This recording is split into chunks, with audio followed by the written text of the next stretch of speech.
Hello friends, welcome to government exams coaching. मैं हूं कपिल और आप देख रहे हैं एनसीईआरटी क्लास 6 साइंस का चैप्टर नंबर 15 हमारे चारों ओर वायु। दोस्तों, चैप्टर 1 से लेकर चैप्टर 14 तक हम अपनी पिछली वीडियोस में कवर कर चुके हैं। अगर आपने वो वीडियोस नहीं देखी हैं तो चैनल की प्लेलिस्ट में जाकर आप वो वीडियोस देख सकते हैं। दोस्तों, इस तरह की हाईलाइटेड पीडीएफ्स और एनसीईआरटी एमसीक्यूज को पाने के लिए आप हमारे टेलीग्राम ग्रुप को ज्वाइन कर सकते हैं, जिसका लिंक हमने डिस्क्रिप्शन बॉक्स में दिया हुआ है। दोस्तों, ये वीडियो अगर आपको पसंद आए तो वीडियो को लाइक करना, शेयर करना, हमारे चैनल को सब्सक्राइब करना बिल्कुल मत भूलना। तो चलिए दोस्तों, शुरू करते हैं आज की क्लास। अध्याय 9 में हमने यह सीखा है कि सभी जीवों को वायु की आवश्यकता होती है। जी हाँ, सभी जीवों को वायु की आवश्यकता होती है। लेकिन क्या आपने कभी वायु को देखा है? आपने कभी नहीं देखा होगा, लेकिन निश्चय ही वायु की उपस्थिति कई तरीकों से अनुभव की होगी। आपने फील किया होगा कि वायु चल रही है। इसे आप तब अनुभव करते हैं जब पेड़ों की पत्तियां खड़खड़ाती हैं या कपड़े सुखाने वाले तार पर लटके कपड़े धीरे धीरे हिलते हैं। पंखे के चालू होने पर खुली पुस्तक के पृष्ठ आवाज करने लगते हैं। वायु के बहने के कारण ही आपकी पतंग का उड़ना संभव होता है। क्या आपको अध्याय 5 का क्रियाकलाप 3 याद है, जिसमें आपने रेत और बुरादे को निष्पावन द्वारा अलग किया था? निष्पावन की प्रक्रिया बहती वायु में अधिक प्रभावी होती है। आपने ध्यान दिया होगा कि तूफानों के समय वायु बहुत तेज गति से चलती है। कभी कभी तो यह पेड़ों को भी उखाड़ देती है तथा छतों के ऊपरी हिस्सों को भी उड़ाकर ले जाती है। जी हाँ दोस्तों, जब वायु बहुत तेज चलती है तो यह सब प्रक्रियाएं वो करती है। क्या कभी आप फिरकी से खेले हैं? ये आप फिरकी देख रहे हैं इस तरह से, तो ये फिरकी से हम सभी खेले हैं। क्रियाकलाप बंद देखते हैं। आइए चित्र 15.2 में दिए गए निर्देशों के अनुसार हम अपनी एक फिरकी बनाते हैं। इस तरह से आपको एक फिरकी बनानी है। फिरकी की डंडी को पकड़िए और उसे एक खुले क्षेत्र में भिन्न भिन्न दिशाओं में रखिए। इसे थोड़ा आगे पीछे कीजिए। देखिए क्या होता है। क्या फिरकी घूमती है? जी हाँ, बिल्कुल फिरकी घूमती है। जब हवा चलती है तो फिरकी घूमेगी। फिरकी को कौन घुमाता है? क्या इसे वायु नहीं घुमा रही है? जी हाँ दोस्तों, इस फिरकी को वायु ही घुमा रही है। क्या आपने वात सूचक को घूमते हुए देखा है? चित्र 15.3 ये वात सूचक है दोस्तों। इसको आपने घूमते हुए देखा है। यह उस दिशा में रुक जाता है जिसमें कि उस स्थान पर वायु चल रही होती है। तो जिस दिशा में वायु चल रही होती है उस दिशा में यह तीर का निशान उस दिशा में ही हो जाता है। ठीक है, अब बात करते हैं, क्या वायु हमारे चारों ओर हर जगह उपस्थित है? अपनी मुट्ठी बंद करें। इसके अंदर क्या है? कुछ नहीं। इसका पता लगाने के लिए निम्नलिखित क्रियाकलाप कीजिए। क्रियाकलाप 2 देखते हैं। कांच की एक खाली बोतल लीजिए। क्या ये वास्तव में बिल्कुल खाली है या इसके अंदर कुछ है? अब इसे उल्टा कीजिए। क्या अब इसके अंदर कुछ है? इस तरह से। ठीक है, अब बोतल के खुले मुख को पानी से भरी हुई बाल्टी में चित्र 15.4 के अनुसार डुबोएं। इस तरह से आपको उल्टा करके डुबोना है। ठीक है, बोतल को ध्यान से देखिए। क्या पानी बोतल के अंदर प्रवेश करता है? जी नहीं दोस्तों, जब हम इसको सीधी उल्टी करके पानी के अंदर डालेंगे तो पानी इस बोतल के अंदर प्रवेश नहीं करेगा। अब बोतल को थोड़ा सा तिरछा कीजिए। इस तरह से थोड़ा बोतल को टेढ़ा करना है। क्या अब पानी बोतल में प्रवेश करता है? जी हाँ, अब थोड़ा थोड़ा पानी जो है बोतल में प्रवेश करना शुरू करता है। क्या आप बोतल में से कुछ बुलबुले बाहर आते देखते हैं? जी हाँ, बोतल में से बुलबुले भी हमें बाहर आते दिखते हैं। या बुदबुदाहट सुनाई देती है? बुदबुदाहट भी सुनाई देती है ना। क्या अब आप अनुमान लगा सकते हैं कि बोतल के अंदर क्या था? जी हाँ दोस्तों, अब हम अनुमान लगा सकते हैं कि बोतल के अंदर हवा थी, वायु थी। ठीक है, तो जब वो बोतल के अंदर की वायु हमने जब बोतल को हमने सीधा करके उल्टा करके इस पानी के अंदर डाला तो पानी जो है वो इस वायु के अंदर प्रवेश नहीं किया, क्योंकि वायु जो थी अंदर की वो बाहर नहीं निकली। लेकिन जैसे ही हमने बोतल को थोड़ा सा टेढ़ा किया तो बोतल के अंदर की वायु बाहर निकल गई, और जितनी वायु बाहर निकली उतनी मात्रा में जो पानी था उस बोतल के अंदर चला गया। ठीक है, तो हाँ आप सही हैं। ये वायु जो कि बोतल में उपस्थित थी, बोतल पूरी तरह से किसी भी प्रकार खाली नहीं थी। ठीक है, ये वायु है जो कि बोतल में उपस्थित थी और बोतल पूरी तरह से किसी भी प्रकार खाली नहीं थी। बोतल के अंदर क्या था? वायु थी। वास्तव में इसे उलटने पर भी यह पूरी तरह से वायु से भरी हुई थी। इस तरह से जब हमने इसको उलट दिया था तब भी यह वायु से पूरी तरह से भरी हुई थी। इसलिए आप देखते हैं कि जब बोतल उल्टी स्थिति में होती है पानी बोतल में प्रवेश नहीं करता, क्योंकि वायु के निकलने के लिए कोई जगह नहीं होती है। जब बोतल को तिरछा करते हैं तो वायु बुलबुलों के रूप में बाहर आती है और वायु के निकलने से खाली हुए भाग में पानी भर जाता है। सिंपल सा फैक्ट है। ठीक है, यह क्रियाकलाप दर्शाता है कि वायु स्थान घेरती है। ठीक है, वायु स्थान घेरती है। यह बोतल के पूरे स्थान में भर जाती है। यह हमारे चारों ओर उपस्थित है। वायु का कोई रंग नहीं होता है। हम इसके आर पार देख सकते हैं, यह पारदर्शी होती है। जी हाँ दोस्तों, वायु कैसी होती है? पारदर्शी होती है। हमारी पृथ्वी वायु की एक पतली परत से घिरी हुई है। ठीक है, हमारी पृथ्वी एक वायु की पतली परत से घिरी हुई है और इस परत का जो विस्तार है पृथ्वी की सतह से कई किलोमीटर ऊपर तक है। ठीक है, पृथ्वी की जो सतह है उससे कई किलोमीटर ऊपर तक है इस वायु का, इस परत का विस्तार। ठीक है, और इस परत को हम क्या कहते हैं? इस परत को हम वायुमंडल कहते हैं। ठीक है दोस्तों, वायुमंडल।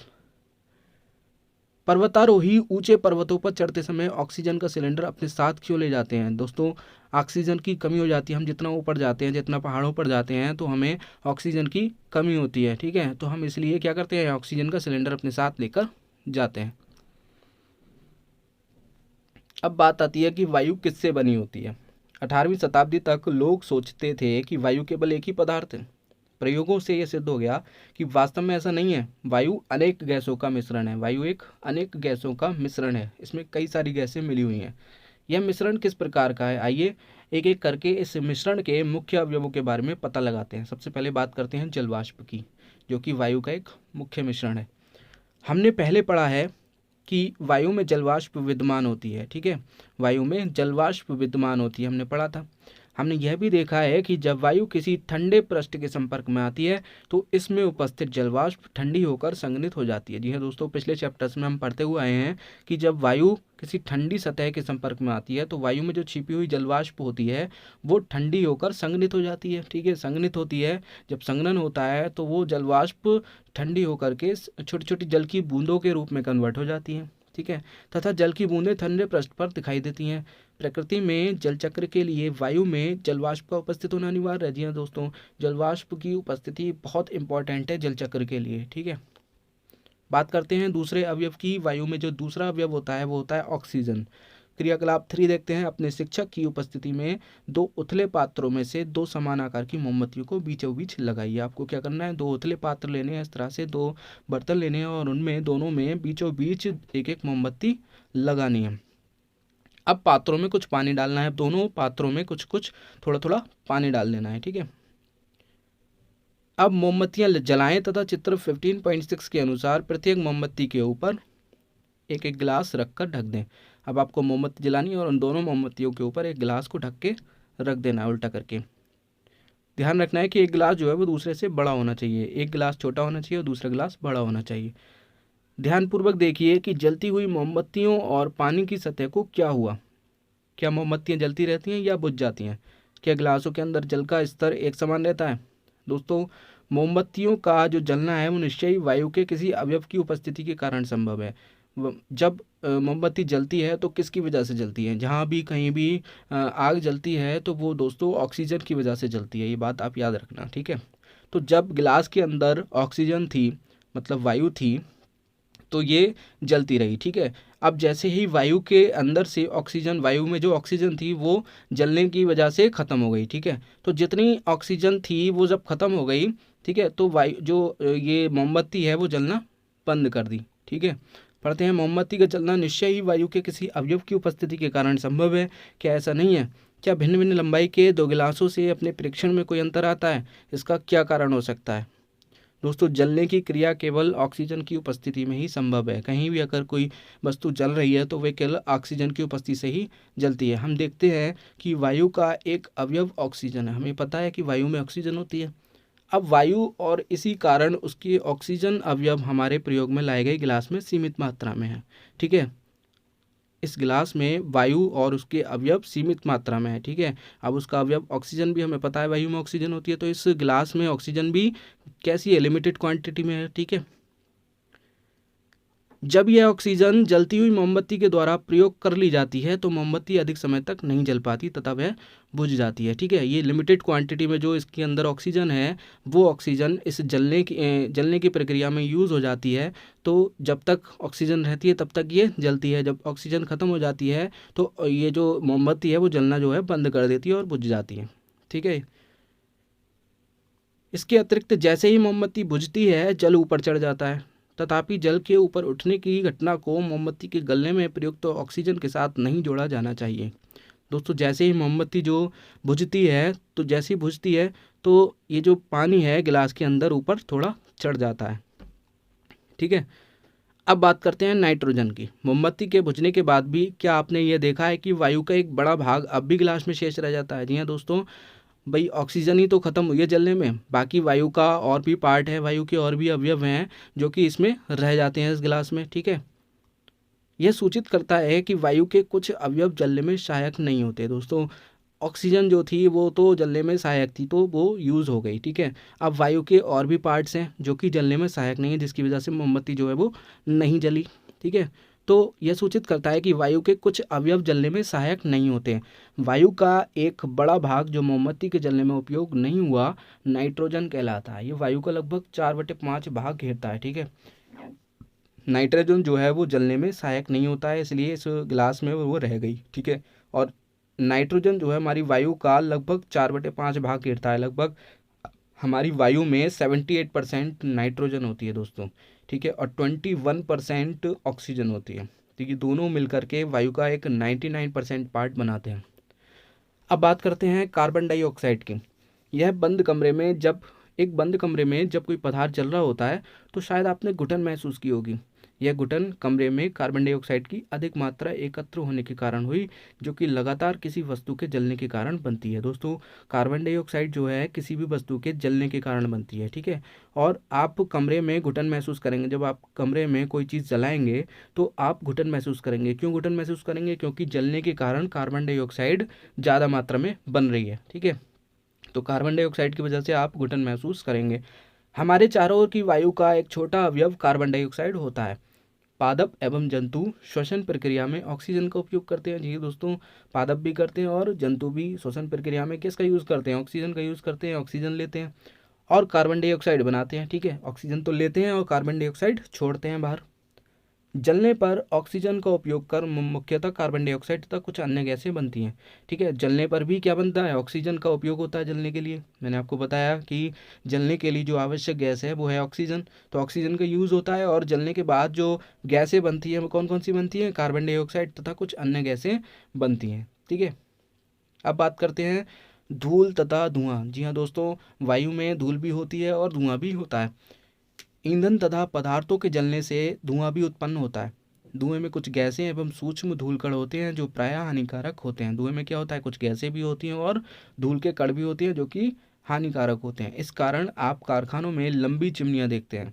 ये चिमनियां हानिकारक धुएं तथा गैसों को हमारी नाक से तो दूर ले जाती हैं, लेकिन आकाश में उड़ते हुए पक्षियों के बिल्कुल नज़दीक ले जाती हैं। दोस्तों, इन हानिकारक धूल कणों और गैसों को बाहर निकालने के लिए ही जो फैक्ट्रियाँ होती हैं उनमें लंबी लंबी चिमनियाँ लगी होती हैं, जिसकी वजह से उनके अंदर का जो धुआं है आसमान में चला जाता है। लेकिन हमारी नाक से तो दूर चला जाता है, लेकिन आकाश में उड़ते हुए पक्षियों के बिल्कुल नज़दीक लेके जाता है। उन्हें ये इन गैसों से परेशानी हो सकती है। वायु में धूल के कण सदैव उपस्थित रहते हैं। ठीक है, वायु में धूल के कण तो रहते ही हैं। क्रियाकलाप 4 देखते हैं इसके लिए, धूल के कण कैसे रहते हैं इसके लिए क्रियाकलाप 4 देखते हैं। अपने विद्यालय या फिर घर में धूप वाला एक कमरा खोजिए। सारे कमरे, सारे दरवाजे तथा खिड़कियां बंद कर दें तथा पर्दे आदि डालकर कमरे में पूरी तरह से अंधेरा कर लें। जिस दिशा से सूर्य का प्रकाश आ रहा है उस ओर के दरवाजे या खिड़की को बिल्कुल थोड़ा सा खोलें, जिससे सूर्य का प्रकाश जो एक पतली सी झिर्री के द्वारा कमरे के अंदर आ सके। अंदर आती हुई सूर्य की किरणों को सावधानीपूर्वक देखिए। इस तरह से जो आप देख रहे हैं ये सूर्य की किरणें आ रही हैं। क्या आप ये देखते हैं कि सूर्य की किरणों में कुछ छोटे छोटे चमकीले कण तेजी से घूम रहे हैं? ये कण जो आप देख रहे हैं ये धूल के कण होते हैं। ये कण क्या है?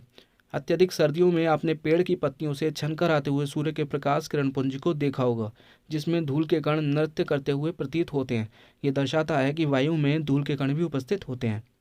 वायु में धूल के कण समय तथा स्थान के साथ बदलते रहते हैं, कहीं ज़्यादा होते हैं तो कहीं कम होते हैं। ठीक है, जब हम नाक से सांस लेते हैं तो हम वायु अंदर लेते हैं। ठीक है, धूल के कणों को श्वसन तंत्र में जाने से रोकने के लिए हमारी नाक में छोटे छोटे बाल तथा श्लेष्मा उपस्थित होते हैं। दोस्तों, जब हम सांस लेते हैं तो वायु में जो धूल के कण होते हैं वो भी हमारी बॉडी के अंदर चले जाते हैं, लेकिन उनको रोकने के लिए क्या होता है? हमारे नाक में क्या होते हैं? छोटे छोटे बाल होते हैं, जिनको हम क्या कहते हैं? श्लेष्मा। ठीक है, तो वो श्लेष्मा की वजह से वो धूल के कण हमारी बॉडी के अंदर नहीं जा पाते और वहीं रुक जाते हैं नाक में। क्या आप उस पल को याद कर सकते हैं जब आपके अभिभावक ने आपको मुंह से सांस लेने के लिए कारण डांटा हो? आपको मुंह से सांस लेने के कारण डांटा हो? जी हाँ दोस्तों, अगर आप मुंह से सांस लेंगे तो हानिकारक धूल के कारण आपकी बॉडी में, आपके शरीर में प्रवेश कर जाएंगे। इससे हम ये निष्कर्ष निकालते हैं कि वायु में कुछ गैसें, जलवाष्प तथा धूल के कण विद्यमान होते हैं। ठीक है, अब वायु में कुछ गैसें कौन कौन सी होती हैं? वायु में मुख्यतः नाइट्रोजन, ऑक्सीजन, थोड़ी मात्रा में कार्बन डाइऑक्साइड तथा इससे भी कम मात्रा में अन्य गैसों का मिश्रण होता है। ठीक है, तथापि वायु की संरचना में स्थानीय भिन्नता हो सकती है। ये जो आप मिश्रण देख रहे हैं कहीं कम कहीं ज़्यादा हो सकता है। ठीक है, हम देखते हैं कि वायु में नाइट्रोजन तथा ऑक्सीजन की मात्रा अधिक होती है। वास्तव में ये दोनों गैसें मिलकर वायु का 99% बनाती हैं। ठीक है, 99% भाग बनाती हैं, क्योंकि ऑक्सीजन जो होती है हमारी वायु में वो 21% होती है और नाइट्रोजन 78% होती है। तो दोनों मिलकर के हमारी वायु का 99% भाग बनाती हैं। बाकी शेष 1% में कार्बन डाइऑक्साइड होता है, कुछ अन्य गैसें होती हैं, जलवाष्प होती है तथा धूल के कुछ कण होते हैं। ठीक, बूझो को देखते हैं। बूझो आपसे यह प्रश्न कर रहा है कि चित्र 15.8 में पुलिसकर्मी ने मुखौटा क्यों पहना है? इस चित्र में इस पुलिसकर्मी ने मुखौटा क्यों पहना है? दोस्तों, धूल के कण हमारी वायु में उपस्थित होते हैं, तो वो धूल के कण हमारी मुंह के द्वारा बॉडी में नहीं पहुंच जाए, इसलिए हम जो है वो मास्क का यूज़ करते हैं। ठीक, पहेली को देखते हैं। पहेली जानना चाहती है कि अगर पारदर्शी शीशे की खिड़कियों को नियमित रूप से साफ न किया जाए तो वे धुंधली क्यों हो जाती हैं? दोस्तों, धूल के कणों की वजह से हमारी जो शीशे की खिड़कियां होती हैं वो जो है धुंधली हो जाती हैं। बूझो जानना चाहता है कि आग लगने की घटना के समय जलती हुई वस्तु के ऊपर कंबल लपेटने की सलाह क्यों दी जाती है? दोस्तों, हमने पता है कि आग जो होती है वो ऑक्सीजन की उपस्थिति की वजह से ही जलती है। ठीक है, जब हम जलती हुई वस्तु के ऊपर कंबल डाल देंगे तो ऑक्सीजन का जो कनेक्शन है वो उस जलती हुई वस्तु से ख़त्म हो जाएगा। जब उसको ऑक्सीजन मिलनी बंद हो जाएगी तो वो जो वस्तु है जलनी बंद हो जाएगी। ठीक है, आगे पढ़ते हैं। पानी तथा मिट्टी में रहने वाले जीवों और पौधों को ऑक्सीजन कैसे मिलती है? दोस्तों, पानी में जो जीव रहते हैं, मिट्टी में जो जीव रहते हैं और पौधे हैं, उनको ऑक्सीजन कैसे मिलती है? क्रियाकलाप 5 देखते हैं इसके लिए। बीकर या किसी कांच के बर्तन में थोड़ा सा पानी लीजिए, इसको त्रिपाद स्टैंड के ऊपर रखकर धीरे धीरे गर्म करें। ठीक है, अब आपको इसको गर्म करना है। पानी के उबलने से पहले सावधानी पूर्वक पात्र के अंदर की सतह को देखिए। आप देखेंगे कि इसमें बुलबुले दिखने स्टार्ट हो गए हैं। ठीक है, क्या आप छोटे छोटे बुलबुले इससे चिपके हुए देखते हैं? जी हाँ दोस्तों, बिल्कुल देखते हैं। ये बुलबुले पानी में घुली हुई वायु के कारण बनते हैं। दोस्तों, ये बुलबुले किसकी वजह से बनते हैं? पानी के अंदर जो घुली हुई वायु है उसकी वजह से ये बुलबुले इसके अंदर बनते हैं। जब आप पानी गर्म करते हैं तो घुली हुई वायु बुलबुलों के रूप में बाहर आती है। आप पानी को यदि और गर्म करते हैं तो पानी वाष्प में परिवर्तित हो जाता है और अंततः उबलने लगता है। हमने अध्याय 8 तथा 9 में पढ़ा है कि जो जीव पानी में रहते हैं वे श्वसन के लिए पानी में घुली हुई ऑक्सीजन का उपयोग करते हैं। जी हाँ दोस्तों, सिंपल है। जो जीव पानी में रहते हैं वो किस चीज़ का यूज़ करते हैं श्वसन के लिए? ऑक्सीजन का यूज़ करते हैं। लेकिन ऑक्सीजन किस चीज़ की? पानी में जो घुली हुई ऑक्सीजन है उसका यूज़ करते हैं। ठीक है दोस्तों, जो जीव गहरी मिट्टी के अंदर रहते हैं उन्हें भी सांस लेने के लिए ऑक्सीजन की आवश्यकता होती होगी। ऐसा क्या ऐसा नहीं है? जी हाँ बिल्कुल दोस्तों, ऐसा ही है। जो जीव गहरी मिट्टी के अंदर रहते हैं उनको भी तो ऑक्सीजन की आवश्यकता होगी। वे सभी श्वसन क्रिया के लिए आवश्यक वायु कहाँ से प्राप्त करते हैं? इसके लिए क्रियाकलाप 6 देखते हैं। एक बीकर या कांच के गिलास में सूखी मिट्टी का एक ढेला लीजिए। ठीक है, इसमें पानी डालिए और अवलोकन कीजिए कि क्या होता है। क्या आप मिट्टी से बुलबुले निकलते हुए देखते हैं? जब आप मिट्टी के ऊपर पानी डालेंगे, सूखी मिट्टी के ऊपर पानी डालेंगे तो देखेंगे कि मिट्टी से बुलबुले निकलते हुए दिख रहे हैं आपको। ये बुलबुले संकेत करते हैं कि मिट्टी में जो है वायु होती है। जब मिट्टी के ढेले पर पानी डाला जाता है तो उसमें विद्यमान वायु विस्थापित हो जाती है जो बुलबुलों के रूप में दिखाई देती है। मिट्टी के अंदर पाए जाने वाले जीव एवं पौधों की जड़ें श्वसन के लिए इसी वायु का उपयोग करते हैं। मिट्टी के जीव गहरी मिट्टी में बहुत सी मान तथा छिद्र बना लेते हैं। जो जीव मिट्टी के अंदर रहते हैं वो क्या करते हैं? मिट्टी में बहुत सी मान बना लेते हैं, एक छिद्र बना लेते हैं। इन छिद्रों के द्वारा वायु को अंदर व बाहर जाने के लिए जगह उपलब्ध हो जाती है। ठीक है, लेकिन जब भारी वर्षा होती है तो इन छिद्रों एवं मादों में वायु की जगह पानी भर जाता है। ठीक है, तो इस स्थिति में जमीन के अंदर रहने वाले जीवों को सांस लेने के लिए जमीन पर आना पड़ता है। क्या यही कारण है कि केंचुए केवल भारी वर्षा के समय में ही जमीन से बाहर आते हैं? दोस्तों, क्वेश्चन ये बनता है कि केंचुए केवल भारी वर्षा के समय पर ही जमीन से बाहर क्यों आते हैं? क्योंकि वो जो मांद बनाते हैं, वो जो छिद्र बनाते हैं भारी वर्षा के समय, उन छिद्रों में, उन मांदों में पानी भर जाता है, जिसकी वजह से ये ऑक्सीजन जो है वो नहीं पहुँच पाती है और वो फिर बाहर निकल आते हैं ऑक्सीजन के लिए। ठीक है, क्या आपने कभी ये सोचा है कि सारे जीवों के द्वारा ऑक्सीजन का उपयोग करने के बावजूद वायुमंडल की ऑक्सीजन समाप्त क्यों नहीं होती है? ठीक है भाई, इतनी ऑक्सीजन यूज़ कर रहे हैं, जीव यूज़ कर रहे हैं, ठीक है, सभी प्राणी यूज़ कर रहे हैं, पौधे भी यूज़ कर रहे हैं ऑक्सीजन का, तो ये वायुमंडल में ऑक्सीजन ख़त्म क्यों नहीं होती? वायुमंडल में ऑक्सीजन को कौन प्रतिस्थापित करता है, कौन बनाता है? ठीक है, तो वही हम पढ़ेंगे, वायुमंडल में ऑक्सीजन कैसे प्रतिस्थापित होती है। अध्याय 7 में हम प्रकाश संश्लेषण के बारे में पढ़ चुके हैं। इस प्रक्रिया में पौधे अपना भोजन स्वयं बनाते हैं तथा इसके साथ ही ऑक्सीजन उत्पन्न होती है। पौधे श्वसन में ऑक्सीजन का उपयोग करते हैं, परंतु उपयोग की गई ऑक्सीजन की तुलना में वे अधिक ऑक्सीजन का उत्पादन करते हैं। इसलिए हम कहते हैं कि पौधे जो है वो ऑक्सीजन उत्पन्न करते हैं। दोस्तों, श्वसन क्रिया में ऑक्सीजन का ही यूज़ होता है। पौधे भी श्वसन क्रिया में ऑक्सीजन का यूज़ करते हैं, ऑक्सीजन लेते हैं, लेकिन वो जो ऑक्सीजन लेते हैं उनके द्वारा ली गई ऑक्सीजन, उनके द्वारा बनाई गई ऑक्सीजन से बहुत कम होती है। दोस्तों, जितनी वो ऑक्सीजन लेते हैं उससे कई गुना ऑक्सीजन वो बनाते हैं प्रकाश संश्लेषण की प्रक्रिया के दौरान। ठीक है, तो इस तरह से हम कहते हैं कि पौधे जो है वो ऑक्सीजन उत्पन्न करते हैं। ये वास्तविकता है कि जंतु पौधों के बिना जीवित नहीं रह सकते। पौधों एवं जंतुओं के द्वारा श्वसन तथा पौधों के द्वारा प्रकाश संश्लेषण से जो प्रतिस्थापन है वो बना रहता है। ठीक है, इससे ये स्पष्ट होता है कि पौधे तथा जंतु एक दूसरे पर निर्भर हैं, एक दूसरे पर डिपेंडेड है। अब हम ये अनुभव करते हैं कि पृथ्वी पर जीवन के लिए वायु अत्यंत महत्वपूर्ण है। क्या वायु के कुछ अन्य उपयोग भी हैं? क्या आपने पवन चक्की के बारे में सुना है? चित्र 15.12 को देखिए। ठीक है, ये पवन चक्की का चित्र है। वायु पवन चक्की को घुमाती है। इसको कौन घुमाता है? वायु घुमाती है। पवन चक्की का उपयोग ट्यूबवेल से पानी निकालने तथा आटा चक्की को चलाने में होता है। पवन चक्की विद्युत भी उत्पन्न करती है। जी हाँ दोस्तों, बिजली भी इससे बनती है। वायु नावों को खेने में, ग्लाइडर, पैरासूट तथा हवाई जहाज को चलाने में सहायता करती है। पक्षी, चमगादड़ तथा कीड़े मकोड़े वायु की उपस्थिति के कारण ही उड़ पाते हैं। वायु बहुत से पौधों के बीजों तथा फूलों के परागकणों को इधर उधर फैलाने में भी सहायक होती है। जल चक्र में वायु एक महत्वपूर्ण भूमिका निभाती है। जी हाँ दोस्तों, जल चक्र में वायु का एक महत्वपूर्ण रोल होता है, इम्पोर्टेंट रोल होता है वायु का। ठीक है, तो दोस्तों चैप्टर फिनिश हो चुका है। सारांश देखते हैं। वायु प्रत्येक स्थान पर मिलती है। हम वायु को देख नहीं सकते, परंतु इसे हम फील कर सकते हैं, अनुभव कर सकते हैं। गतिशील वायु को पवन कहते हैं। जब वायु तेज गति से चलती है तो हम उसको क्या कहते हैं? पवन कहते हैं। वायु जगह गिरती है। जल तथा मिट्टी में वायु उपस्थित होती है। जल में भी उपस्थित होती है और मिट्टी में भी उपस्थित होती है।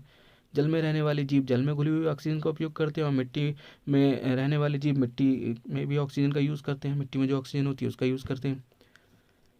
वायु नाइट्रोजन, ऑक्सीजन, कार्बन डाइऑक्साइड, जलवाष्प तथा कुछ अन्य गैसों का मिश्रण होता है। इसमें कुछ धूल के कण भी हो सकते हैं। ऑक्सीजन ज्वलन में सहायक तथा श्वसन के लिए आवश्यक है। ठीक है, जलने के लिए ऑक्सीजन आवश्यक होती है और श्वसन के लिए भी आवश्यक होती है। वायु की वह परत जो पृथ्वी को घेरे हुए उसे हम क्या कहते हैं? वायुमंडल कहते हैं।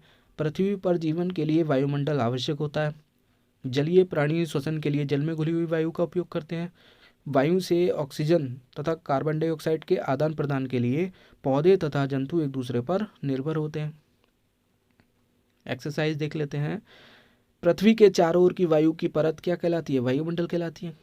हरे पौधों को भोजन बनाने के लिए वायु के अवयव CO2 की आवश्यकता होती है। जी हाँ दोस्तों, प्रकाश संश्लेषण प्रक्रिया के दौरान CO2 की आवश्यकता होती है। ठीक है, CO2 की आवश्यकता होती है और O2 इसमें बनती है।